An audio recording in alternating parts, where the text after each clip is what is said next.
Thank you, Danielle, and thank you for the invitation.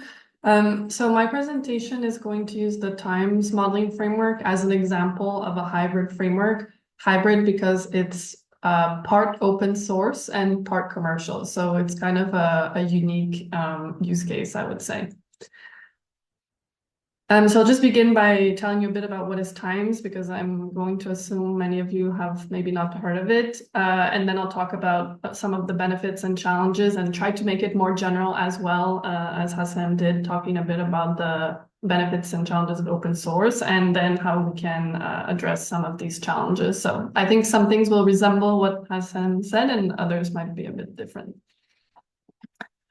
So just a bit about us, SMIA, we are a modeling and consulting firm founded in 2013. We focus on energy, electricity, and economy system modeling for strategic decision-making. We support a lot of government entities, for example.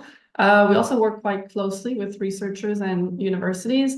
And we're part of the ETSAP, which is the International Energy Agency's technology collaboration program. That has been running for a very long time. And there's 22 countries that partake as members of this program. And so this is kind of like the governance structure that oversees the times model that we work with. And SMIA right now is the operating agent for this community. So what is the times model? It stands for the Integrated Markov-Ephraim System. It was developed by the IEA many years ago in 1978, so it's been around for a while, but I think a lot of things in the energy system don't change from like a fundamental perspective, the equations of how things work, let's say. And it's basically a bottom-up modeling approach focusing on a technology-rich basis. Of course, you need to develop that technology-rich basis as with any open source tool. It captures a lot of complex dynamics, and I'll try to give a few examples after. It is a partial equilibrium model, so it looks for equilibrium in single markets, as opposed to a macroeconomic model, which usually looks for equilibrium across several markets. And it's a least cost optimization framework, usually used as a linear programming model, but it does have some possible integer settings that can make it a mixed integer program. And it's a long-term planning model. Usually we are looking at like 2050, 2060 horizon, but it also comes with a flexible definition of time periods within those years if you want to look at more granularity or less granularity. So the way the model works, and I think this is probably similar to a lot of other modeling frameworks, you need to define your technical database with all of the techno-economic parameters, costs, efficiencies, lifetimes. You can model different types of policies like GHG emissions constraints, taxes, subsidies, other types of policies like clean fuel regulations if you want to get creative in how you design your constraints. And then the driver of the model is really demand for energy services. So that's at the bottom over here, which are typically, we specify them usually in units like meters squared of buildings to be heated or million passenger kilometers. And so then the model will configure itself to look for the most optimal fuel supply and technology configuration. I mean, we do economy-wide modeling, so sector-wide, but of course you could also build smaller models to focus on a specific sector. And then as outputs, you'll get the optimal technology investments, emission trajectories. Actually, you can get adjusted demands for energy services because it considers demand elasticity, marginal prices, which you'll get from any optimization model, and so on. So some things that I believe are unique about the times framework, and so times is the part that's open source. So the code can be downloaded and used by anyone. However, it's developed in the GAMS programming language. So therefore, you need to have a GAMS license if you want to run models, especially complex models. So the equations representing the energy system are already in place. And I think that the detail of the equations that are modeled are quite extensive. So for example, you can do vintaging to track when a process was built and define specific parameters based on different years. There's also a peaking equation, for example. So we're not just looking at supply equals demand from an energy perspective, but in order to better capture some of the electricity dynamics, there's an equation that kind of compensates for the lack of time granularity. If you don't model, all hours of the year, you can kind of capture the peak in another way. It's also quite easy to develop new constraints without any coding. There's like built-in parameters to do that. I would say that from what we've seen working with a few other models, like Temoa, for instance, we found that the framework resolves much faster, but of course, other energy models might also have a pretty good solving time. So it really depends on the approach you're using. And I think open source approaches are becoming better and better as well in this space. There's also several added functionalities that you could use if you want to look at something more complex, so to say. So there's a climate module to look more about warming impacts. There's an endogenous technological learning module if you want to see how learning rates might affect technology cost and technology adoption. And then I think this goes for many models, but because it's based on a supply and demand equilibrium and cost optimization, it's a framework that can be used for practical decision making because these are sectors that typically look for a cost optimal approach. So what are some of the challenges related to this framework? Well, for times, and I think this is especially true for large complex models, you do need some third-party licenses, as I mentioned. So you'll need a GAMS license, and you'll also need a solver license. I guess, some solvers that are open source may work in certain cases, but in general, I would say commercial solvers are required. And I think that is true for other open source tools as well.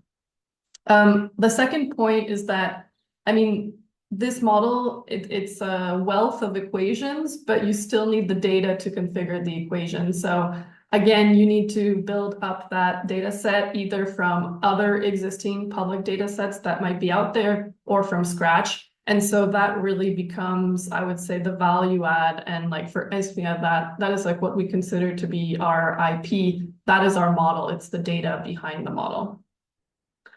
And then I would say that at times it is quite complex, and so certain no-code user interfaces have been developed to better manage the tool.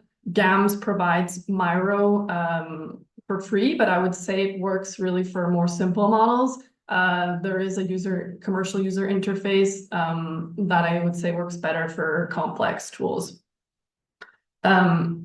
And so that, adds another layer of licenses, as Sam was mentioning. Yeah, so overall, I think the complexity of the modeling framework is at the same time an asset, but also a barrier to entry. Model databases, and this is, I think, more general for open source tools, they're not necessarily updated regularly or in a consistent manner if they are available at all.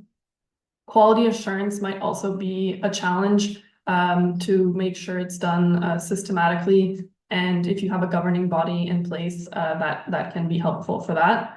Managing contributors can also be a challenge if you have a lot of people who want to contribute to the code. For Times itself, the changes go through a centralized process managed by the Technology Collaboration Program, but anyone can make some suggestions on improvements through like the GitHub interface with issues.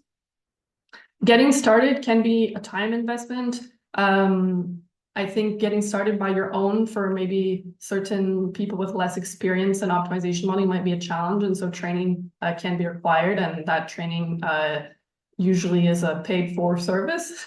And finally, although I would say the framework is well documented, it's not exhaustive neither. And so when you compare to something like communities about Python, you have a wealth of information available. You can find the answer to any question. But in this case, community-based blogs are not always sufficient to answer your question. And sometimes you really have to go through like an iterative testing process to understand how some of the equations work.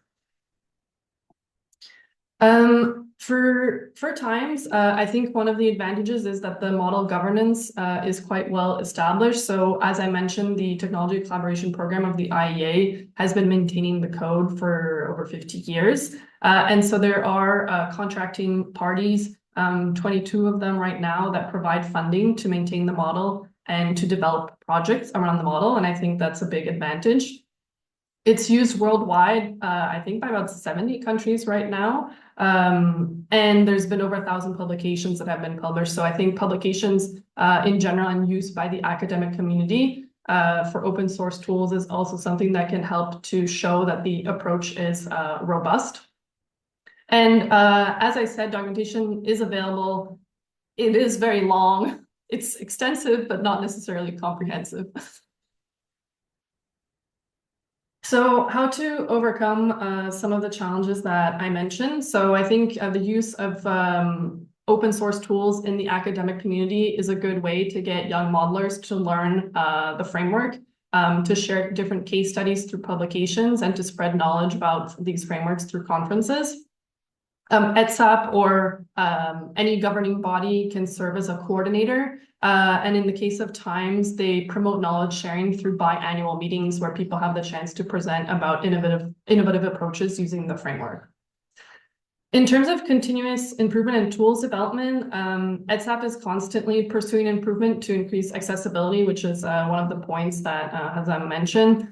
There have been discussions and early stage projects to transform the code into Python or Julia, because of course that would be more accessible than GAMS, and funding is available to work on such R&D projects. And then because the tool is used by certain companies like ourselves who use it for consulting services, there are other types of projects that companies might undertake to make the tool more user-friendly and high-performing. And in order to manage complexity, and I think this goes for any organization using the tool, I think the concept of having like a chief modeler is required, who knows everything about the model, what changes are going in, and to have a configuration management system in place like with GitHub that's quite easy to use today.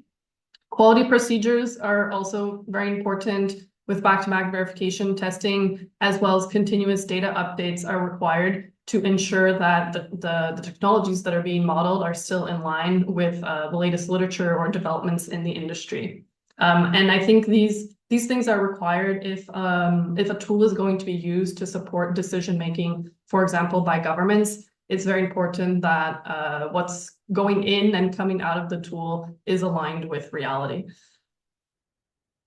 So I'll end here with just a couple key takeaways. So regarding Times itself, I believe it's a unique framework that combines both open source and commercial approaches, along with a centralized governing body. And ultimately, I think that's one of the things that allows it to be used for decision-making around the world.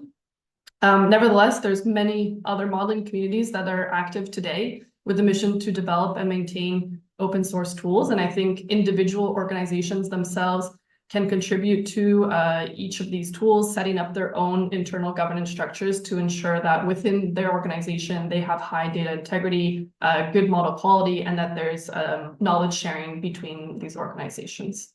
So thank you, and happy to discuss or answer questions. Thank you, Anna, for your presentation. Also, thanks to Hazem. Luckily, we have some time to go through some of the many questions that we got from the audience. So Zia will ask to share the screen to see them. Great. So some of them are clearly directed to Anna, I guess, mostly for the curiosity that, of course, you raised in our audience by speaking about Times, as many of us may not be familiar with this modeling framework. So let's go to the first question. which is why Times is not resorting for free training considering the examples of PIPSA or osmosis. Yeah, I mean, actually, I guess that's a good question because in a way, free training is like free publicity somehow. I would say there's like a lot of resources available in terms of examples of applications and documentation. So it's not impossible to get started by yourself, but I think the real reason is just that training is expensive to produce, and like it's if you want a high quality service, sometimes you also need to pay for it. But I think I'll bring this point up to Kathleen, who the CEO of ESMIA, and she's the operating agent for ETSAP. So yeah, maybe some kind of hybrid approach could be beneficial, like free videos, but if you want an in-person session, then you need to pay for it.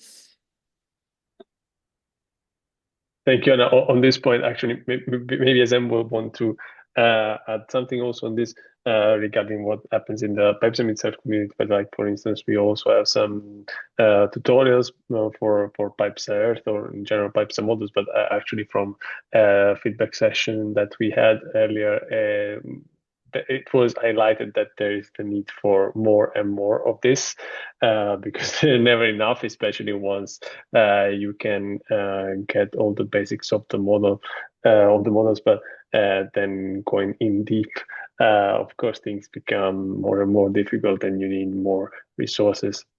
I don't know, Azam, if you want to add anything on this. Maybe I share just one thing from an OET perspective, so I put now the OET hat. Something that we do that actually is useful, maybe not exactly what everyone is looking for, but when we hold internal capacity building sessions for our new OET employees, we sometimes record these and put them on YouTube. This comes at a low cost on our side because we will do them anyways. And then we just share them. Of course, there might be some context missing if you see it from the outside perspective, but we try to make it as comprehensive as possible. So when we make these internal capacity building sessions, we have in mind that we are going to make them open to the public. So, and sometimes we also, if there's any sensitive information, which is rarely the case, we just put out to the public the part with the presentation itself, cut the questions part. So there's some flexibility in there. I think it doesn't serve exactly what people are usually looking for, because they would always have or want the option to ask questions and get replies and so on. But that's not something that we can accommodate that easily. However, we also put some time yesterday with these sessions. So thanks to Daniela and all the PipeSam Meets Earth colleagues. But yeah, there could be some compromises that come at low cost. And I'm happy to discuss these after if you would like. Thank you both. So the next question is, how can we lower this institutional caution? I think this is related to Azam's presentation of the industry, academia, government on using open source tools. I would say from my experience, I think there's very low caution in the academia world. I think that's where open source usually is widely adopted. This caution is more on the industry side and in energy planners or government side. And what I think is a good way, first of all, is to prove that open source tools are up to the task. And the ideal way to do this is just by benchmarking the outputs from other studies done by proprietary tools. This not always is possible because that takes some time and effort, which means money, but this is the ideal way. One other thing that we've also seen with a lot of discussions with industry partners is if we have a really good separation between all the data layers and the methodology layers, because talking about Pipes Earth at the moment, the data workflow is more or less embedded into the model. So if we have this clear separation, that makes it very clear to the institutions in question, mainly industry, that we will only use the methodology module for them and not the data module. So the data module could be completely on their side. completely secure and private, this security part is what matters most, I would say, in these cases. If you can solve this and you can offer a service at a lower cost because you don't have license fees, I think this is a really good approach. And finally, my last point is this happens with time. So we're now having some pilots with very important bodies in Europe, like NSOE. We have a pilot project. It's a test for their OpenTYNDP, or we also have other projects with different TSOs. And just by time, once the reports from these come out, other institutions would see that this is okay. PipeSci is actually used in the industry, providing like proper results and so on. So they start adopting it. So I would say, last point, with time, with successful pilots. Thank you, Azam. I don't know if Anna wants to add anything on this from her perspective. Yeah, maybe just one thought on benchmarking. For example, in Canada, there actually is an energy modeling hub, and there's something similar in the United States. I think it's the Energy Modeling Forum. And so these are forums in which many different organizations can take part, whether it be government, industry, or private companies. And the idea is that you come in with your modeling tool and you work on the same use case. And so this allows to compare the results of different models while using a very similar, it depends, a similar set of assumptions, we can say. And I think that's something that also helps to show that a certain tool is, giving similar results as others. Thank you, Anna. I'll maybe go to the not to the next question, but another one, because I think that we covered this topic of incentivizing people already in the first panel discussion this morning. So maybe I'll go to the next one. So how to promote the use cases of open source models in states where grid data, but I would say maybe in general data, is considered confidential, usually less available public. Maybe we'll start with Anna this time. I don't know, I have to think about it. If you have already something that you want to say here. Okay, maybe just a note. I'm not sure if the question is about the use of publicly available data, or if it. Okay, I'll answer what I understand from this question. I think there's, at least within the community of PipeSci Meets Earth, we do have a backup for where I would say it's not a backup, it's our default go-to data set, which is publicly available. And if we're talking about grid data, this is based on OpenStreetMaps, which is available for everyone. I'm not sure if the question then means that there is no data at that point or at that region or state.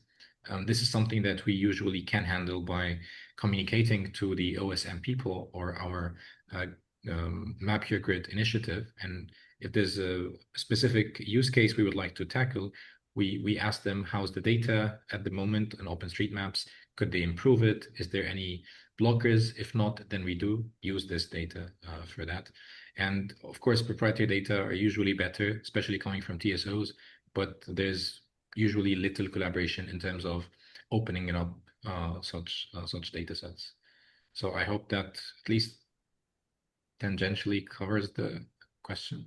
I hope I understood it correctly. Yeah, of course. Yeah, maybe. Please, Anna. Oh, I mean, I think something you said earlier, Zem, is also interesting. It's to separate the methodology from the data. So you can use an open source approach, but also buy a data set or have the vendor you're working with or the industry, whatever, provide the data set. So I think, yeah, the two don't necessarily have to go together. And that might be one way to address that challenge. Thank you both. Maybe who raised this question, if they want to maybe add some more details in the chat, feel free to do that, and we can come back to it later. Now, the next question is for Anna. How do you think that the need for a GAMS license affect the possibility to use and improve the times framework? Yeah, it is definitely a barrier, I think. And even so, because I think less people in the modeling community are familiar with GAMS, it is something that I was able to touch on in university. You know, there was a free available course, but that's not necessarily available to anyone, and it's less well known. On the other hand, I will say that it's not prohibitively expensive either. So I know certain commercial modeling frameworks, as was mentioned, that might cost over 100K per year. In the case of GAMS, I think like licenses are more affordable. So it is a barrier, but it's not the biggest barrier. And so I guess it depends really what your use case is and what you want to do with the model. And if you're coming from an academic institution, there's probably a way to get, I think, academic license. Thank you, Anna. Is there anything from your perspective that you want to add? I would comment, but it's not directly to GAMS and the times framework. I think similar question always is raised for licenses for solvers, and I think that's one of the questions upcoming. Because if you want to solve a complex energy system problem, usually at the moment it's hard to use open source solvers. There's still a big gap to cover between open source solvers and proprietary ones, and we see this problem all the time. As Anna said, if you're a student, getting a commercial solver license is usually easy as a student, but as an institution, it's not that easy. So I honestly think that this is one of the big barriers that we have to solve in the future. But no, other than reducing the complexity of the model now to be able to solve it with an open license or an open source solver license, there are a few ways to go about this. Thank you, Zem. Thanks, Anna. Also, another question for Anna. Say, what is the Veda system in times?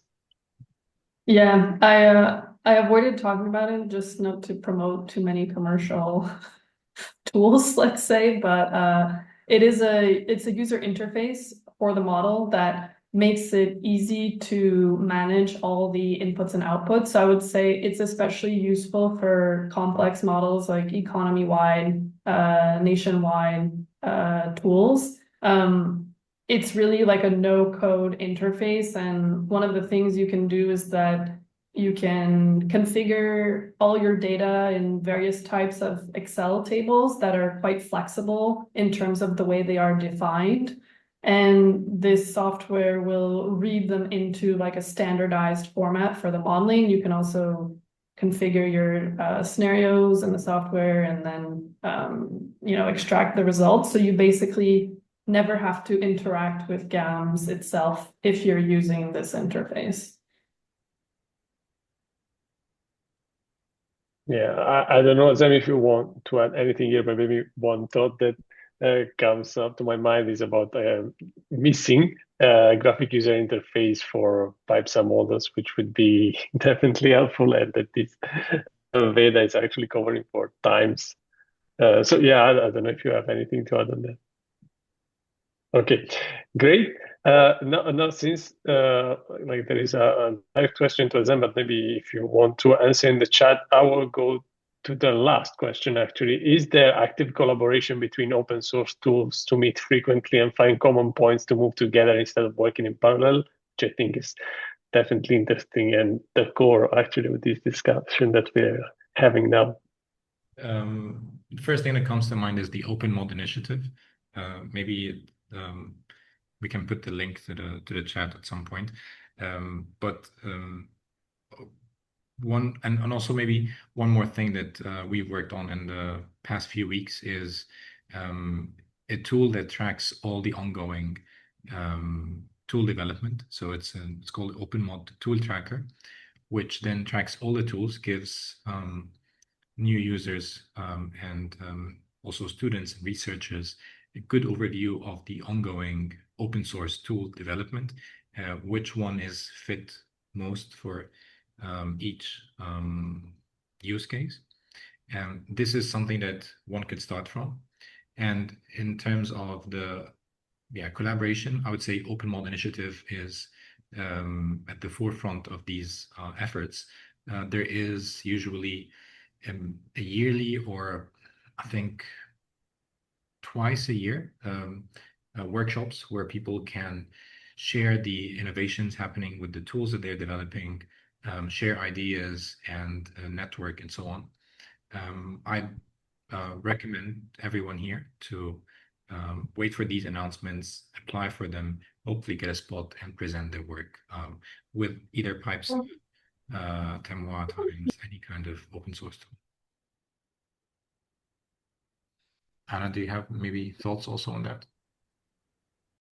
Yeah, actually, we saw your tool just in the recent days, so it's very cool to compare what's out there. I think, as you mentioned, events are a good place to start. As I said, we have an energy modeling hub. I don't know if these same kind of organizations exist in other places, but in our case, it's funded mainly by government, actually, and so I think governments may be interested in funding some of these initiatives. And I think it's really at such conferences where people can compare their work and work together. That's great to hear. If I have the time to add one more thing, Daniela, I think my reply was mostly about the status quo, but thinking about the future and what we would love to see is a complete open and open source ecosystem for energy planning. That's one of our main missions at OET to contribute and help build this open source ecosystem of the future, in which anyone can just know what are the available tools. Hence, we start with this OpenMod tool tracker. What are the tools out there? Which tool does what? But it shouldn't stop at that. Also include open data. So what data sets are out there, how we can use it, and so on. There's a lot of initiatives out there, but from my personal point of view, and also more on the OET point of view, we think it's fragmented. So there's a lot of initiatives, but it's not the one-stop shop that you go to when you find everything. And that's what we're trying to gather all the efforts by collaborating with other institutions and trying to unifying these efforts into, hopefully in 2028 or something, we have like a complete open source ecosystem based on what currently exists, rather than reinventing the wheel. Great, thank you. I think we can stop here with the questions. So I want to thank again Anna and Azem for joining us in this discussion, for their insightful presentations, for their very inspiring answers.